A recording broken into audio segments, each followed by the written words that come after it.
And I've always said to the fellow Knicks fans, you will have no allies in the media, as the coverage on the team will always be from an angle of desperation and trolling. And with this Giannis situation, the same thing still applies. You see, the Knicks play in the city of the finesse on top of the finesse. New Yorkers are always on their heels and they always peep game. For example, the new mayor-elect, Mondami, ran on lowering rents, when in reality, his beef is really with the banks. And him never mentioning the banks at all shows you that he's really not there to issue any sort of change. Also, you could look at the situation with Netflix buying out Warner Brothers. The fact that Warner Brothers has certain board members that are willing to force this sale. And when you really take a peep what's going on behind the curtain, you see that if this merger does not go through, there is a $5 billion bailout clause for Warner Brothers to be paid.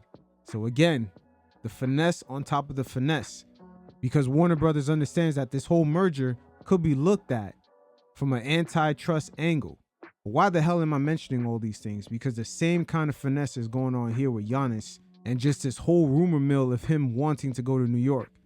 But in reality, Giannis does indeed want to go against New York and rival them this season. It's that more than likely it's not going to happen in a Bucks uniform. And that's where good old Pat Riley comes in this situation right here. Don't think we forgot about you, Pat. We see you. Low-key saving your chips and not falling for the Damian Lillard and Bradley Beal trap. But now he has his big fish. And that will definitely change the landscape of the Eastern Conference, as Pat Riley does have all his first-round draft picks except 2027. And Giannis has been playing an interesting character because, make no mistake about it, he is definitely in his prime. He's almost on the level of, I would say, the year 2000 Shaquille O'Neal. And he's not trying to have that go to waste. But there has been a lot of smoke screens he has been throwing ever since the offseason when he gave the green light to get rid of Dame. And he has been in unison with the Milwaukee Bucks. They walk hand in hand together. But Giannis does not want to seem like he's the bad guy. He reminds me of like an immigrant cousin who kind of acts naive as shit. But at the same time, it's all really a fucking act. When Giannis is like, oh, I don't know what's going on. He's bullshitting. The sneak peek that we all saw of the real Giannis is when he almost choked the shit out of Ben Mathurin and he was pressing Tyrese Halliburton's pops last year in the playoffs. But again, my man's been throwing a bunch of smoke screens all season long, and I'm wondering if he's trying to throw off the chemistry of the Knicks because he does indeed intend to rival them this season, just in a different uniform. But check him out right here, as in the summer, he made an appearance at iShowSpeed's live stream, and he kind of acted wishy-washy when it comes to his future in Milwaukee. Again, this is all a fucking act, because I do believe he's waiting for Pat Riley to fully pull that trigger. LA, the tax is bad. New York, tax is bad. Yeah. Hell nah. A lot of people tried to convince me to go and play there and stuff. Oh nah. No. So you staying in Milwaukee? Probably. We'll see. See. Probably. I love Milwaukee. And that's a church right there, up there.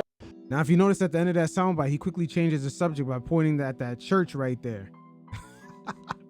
My man Giannis, man, he's trying to pull off that whole I'm fresh off the boat shit. But get the fuck out of here, because I've been peeping this the whole time. This whole shtick. And the signs have been there all along that this Knicks and whole Giannis marriage was more than likely never on the radar. Now, for those of you that are watching the visual version, as you can see in the Knicks cap sheet, the NBA today is not designed for teams to have players like Mikal Bridges right around that $40 million a year mark and just have OG on the roster at the same time and have a superstar like Giannis. So both of those guys more than likely would have to go, or either or. And the Bucks already said they're not interested in Karl-Anthony Towns. So this whole fit wouldn't make sense anyway. And also, the Knicks gave Mikal Bridges an early extension. If they were really looking to shop him around, they would have never had done that. Once again, the Knicks are one of the few rare teams in the NBA who have two players making around $35 million plus in OG and Mikal Bridges, who are actually worth that contract price. We've seen Norman Powell out in Miami get fucked over from getting that same deal after playing like an all-star for the Clippers. Jimmy Butler had to fight for his money by getting into a back and forth with Pat Riley. Lucky for him, he got out of that situation because of the player rest policy. You see, Pat Riley fell for the double trap because the league already had that team policy in play, so he was in violation for not playing Butler. And Golden State, they're in a desperate situation trying to capitalize off the last few good years of Stephen Curry. So they did give Jimmy that money almost as a bailout plan. And also in our very same division, you could look at the Toronto Raptors and Brandon Ingram.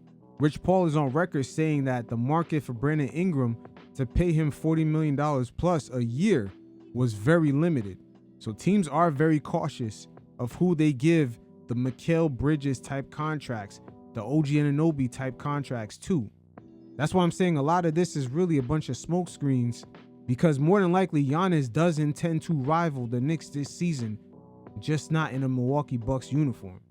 And hey, Pat Riley's in prime position because he does have that YMCA program where he finds all these randoms to play really fucking nice, having their salaries real low, and also absorbing Giannis's contract, while at the same time getting rid of Tyler Heroes. Good old Pat for the last few seasons has been itching to get rid of that money.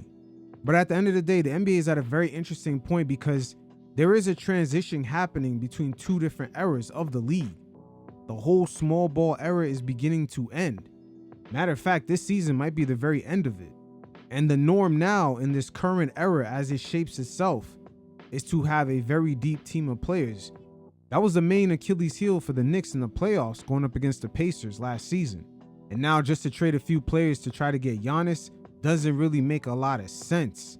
In order to win a championship, you got to get through OKC. Hell, even the Houston Rockets, you look at some of the top teams in the league, they are very deep.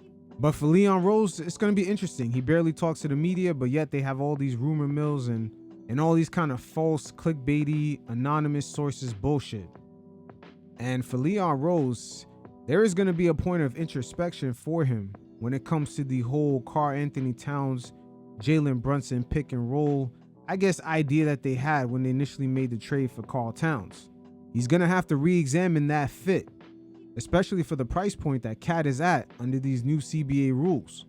But you know, it's all in due time. Leon has done a great job at the end of the day, especially between these two different NBA eras while he's been the president of the Knicks. The league has definitely shifted the way teams are roster building nowadays. That's why we all gotta love the fact that Leon Rose does not speak to the media. There is no fake added pressure to make this sort of trade, even though it doesn't make a lot of sense, especially if the Bucks don't want Karl-Anthony Towns.